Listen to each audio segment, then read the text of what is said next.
ravi de vous recevoir aux entretiens du Club de la franchise. Euh, Merci d'avoir bien voulu y participer. Vous êtes le cofondateur de Dood, qui est une entreprise digitale. Vous créez des plateformes de vente à distance. Alors, ce que je vais vous demander, c'est un petit peu de vous présenter, si vous permettez. Oui, bonjour. Merci Yves de m'accueillir. Enchanté de participer à cet entretien.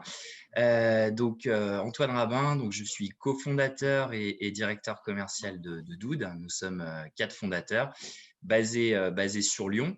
Et notre métier aujourd'hui, c'est d'aider en fait les restaurateurs qui sont indépendants ou franchisés à mettre en place une plateforme de commande en ligne en propre, en propriétaire, en marque blanche.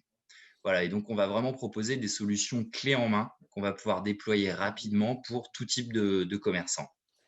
Donc, vous êtes spécialisé dans la restauration Tout à euh, fait, restauration et métier de bouche. et métier de bouche, ok. Et votre métier, en fait, c'est de créer des plateformes donc, de vente à distance.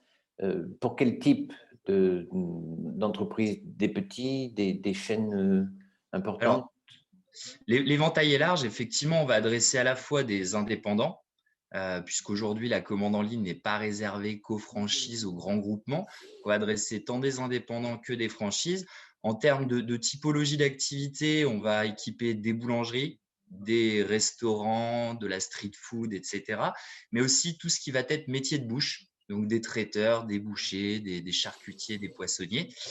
Et effectivement, sur de l'indépendant, de la franchise, du groupement, ça peut être des halles, des food courts, des centres-villes. Aujourd'hui, on a beaucoup de Ah oui. projets sur des centres-villes qui souhaitent digitaliser un ensemble de commerçants et on pourra en échanger, mais on verra que notre plateforme peut s'adapter, notamment au travers de la marketplace, à tous ces types de cas.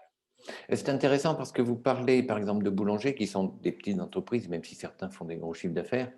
Et expliquez-nous un petit peu comment ça se passe pour un boulanger lorsqu'il crée une plateforme. Il y a évidemment plusieurs éléments à prendre en compte, on en a parlé tout à l'heure, mais euh, la communication, la logistique, etc. Comment l'accompagnez-vous sur toute cette mise en place?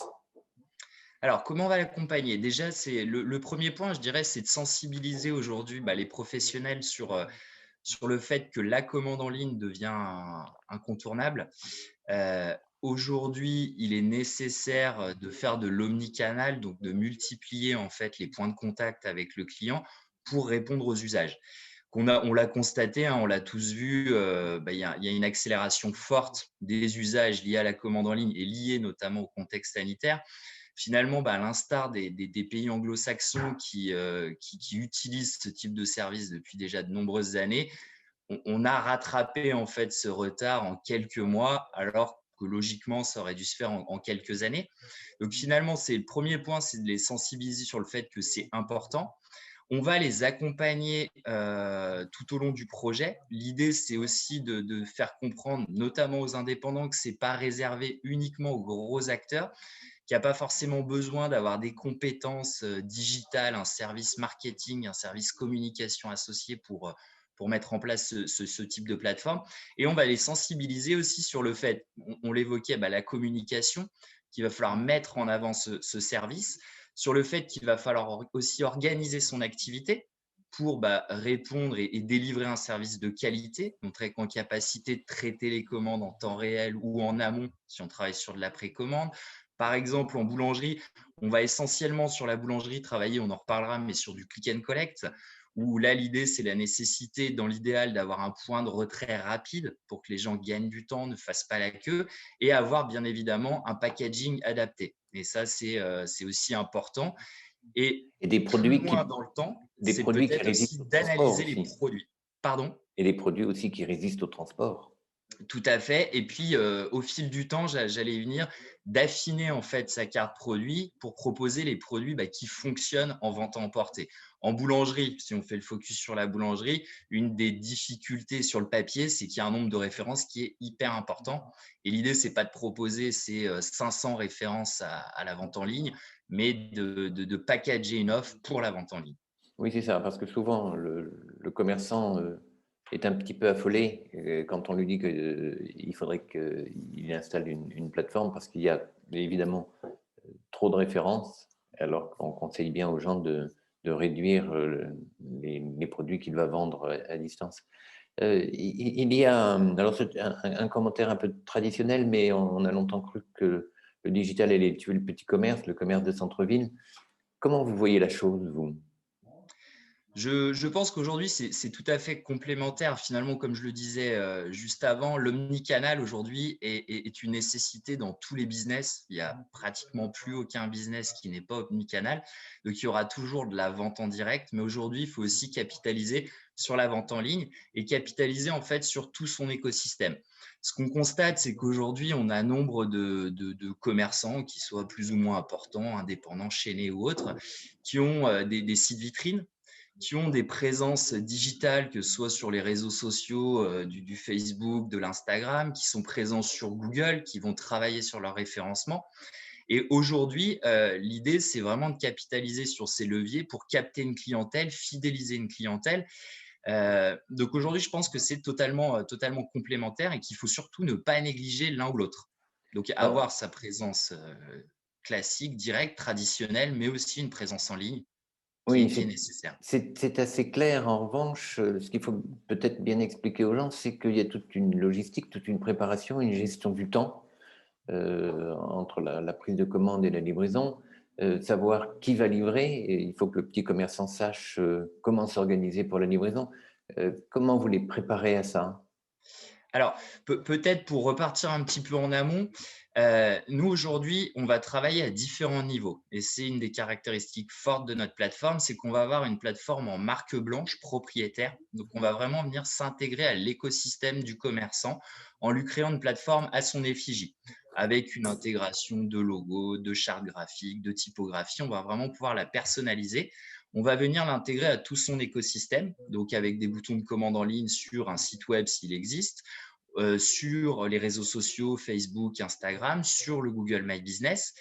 Et on va avoir une solution, et là c'est intéressant, une solution propriétaire où le commerçant va pouvoir gérer en fait un certain nombre de paramètres qui vont pouvoir lui permettre de gérer sa production. Et finalement, c'est la plateforme qui va s'adapter à lui et pas l'inverse.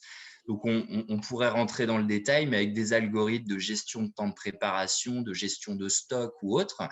Et finalement, en fait, le commerçant va pouvoir optimiser son organisation pour répondre aux clients et je dirais travailler sur ce nouveau canal de distribution. Donc, il y a de la partie click and collect. On est sur une plateforme, nous, 360 degrés. Donc, on va pouvoir faire du click and collect, de la livraison, du menu digitalisé, de l'expédition pour certains clients, pour répondre à tout type de demande. Et par rapport à ça, la livraison, aujourd'hui, on a différentes possibilités. Donc, on a notamment un partenariat avec Stuart, qui met à disposition en fait des flottes de livreurs dans les grandes métropoles françaises. On a la capacité de faire de la livraison en propre, notamment là, pendant la crise qu'on connaît actuellement. On a beaucoup de commerçants qui ont souhaité décider de faire de la livraison en propre avec un module qui va permettre de gérer les livraisons, les temps de livraison, des frais de livraison, des zones de chalandise. Donc là aussi, on va pouvoir gérer un certain nombre de paramètres. Et notre objectif, on est en cours aussi, c'est de s'adosser avec pas mal de structures aujourd'hui, de coopératives ou autres, qui lancent des services de livraison de manière locale. Donc, c'est vraiment proposer un éventail en fait de solutions pour répondre à tous les cas de figure. J'ai vu que vous travaillez aussi avec Deliverect, qui permet de simplifier la gestion de toutes les formes de livraison à distance. Ça rejoint un peu ce qu'on évoquait à l'instant. Aujourd'hui, je pense qu'il faut, quand on parle de solutions de commande en ligne, il faut qu'on parle de solutions intégrées. Donc, on parlait d'intégration à l'écosystème, on parlait d'intégration à l'organisation finalement du point de vente, mais c'est aussi une intégration à ces outils. Et effectivement, au travers d'un partenariat, une intégration avec Deliverect, on va vraiment pouvoir venir s'intégrer à son écosystème, on va dire, digital ou oui, digital finalement, ou si on a un commerçant qui utilise d'autres plateformes de commande en ligne, et nous, on ne se positionne pas typiquement les grandes plateformes de livraison, on se positionne comme une solution complémentaire Donc, on va pouvoir tout intégrer via Delivrect et aller communiquer aussi au travers de Delivrect sur son système de caisse. Et ça, c'est intéressant parce qu'encore une fois, il faut optimiser cette intégration pour que ça soit un outil qui soit simple, un plus et qui permette aux commerçants de mieux s'organiser. Alors, quand on est commerçant et qu'on nous écoute, on se pose plein de questions en disant d'abord, j'ai pas tout compris, euh, parce qu'on parle de digital et c'est vrai que c'est un métier, c'est une activité qui est complexe, en tout cas quand on est du côté de celui qui digitalise. Pour un commerçant, c'est compliqué, souvent ça fait peur parce que il faut connaître un petit peu la façon dont on va se servir de la machine. Il y a cette première partie et puis il y a le coût. Vraisemblablement, ça coûte cher de faire tout ça. Et quelle va être ma rentabilité par rapport au chiffre d'affaires nouveau que je vais développer? Alors bon, c'est deux questions qui mériteraient à peu près 2 heures de réponse, mais on n'a pas le temps. Tout à fait. Non, mais dans les grandes lignes, si vous voulez, nous aujourd'hui, on est sur, encore une fois, on est sur cette notion de se dire, finalement, je suis commerçant, j'ai une marque, j'ai des produits, je communique, j'ai des clients. Et l'idée, c'est de se dire, j'ai des clients qui veulent commander en ligne, je vais pouvoir capter de nouveaux clients aussi au travers de la commande en ligne. Et pourquoi ils ne commanderaient pas en direct chez moi? Aujourd'hui, il y a beaucoup de modèles qui existent sur des modèles à la commission, finalement, un peu des apporteurs d'affaires. Là, l'idée, c'est de se dire, j'ai une plateforme en propre, j'ai un abonnement fixe mensuel. Donc, on est vraiment, nous, sur une solution dite SaaS, où il n'y aura pas de commission sur vente. Donc, l'idée, c'est vraiment de capitaliser là-dessus pour maximiser le chiffre d'affaires et optimiser sa rentabilité. Donc, on est sur des coûts aujourd'hui, on va parler de quelques dizaines d'euros par mois. On est sur des solutions qui sont vraiment livrées clé en main, si on parle pour des indépendants. Donc, il n'y a pas de, je dirais, de nécessité d'avoir un plan d'action sur plusieurs mois, plusieurs semaines et des heures de travail pour mettre en place la plateforme. On est vraiment sur des solutions clés en main, intuitives et, comme je l'évoquais, qui vont permettre de gérer toutes les problématiques selon le cas de figure et selon le client, donc du click and collect, de la livraison, de l'expédition, du menu digitalisé. Antoine Rabin, je vous remercie beaucoup. On reparlera de click and collect, de livraison, de restauration dans quelques jours pour un webinar. J'espère Tout que à vous fait. pourrez y participer. Et je suis ravi de cet entretien très technique, très pratique. À très bientôt, Antoine. Eh ben, Merci beaucoup. merci pour votre accueil. Bonne journée. Merci.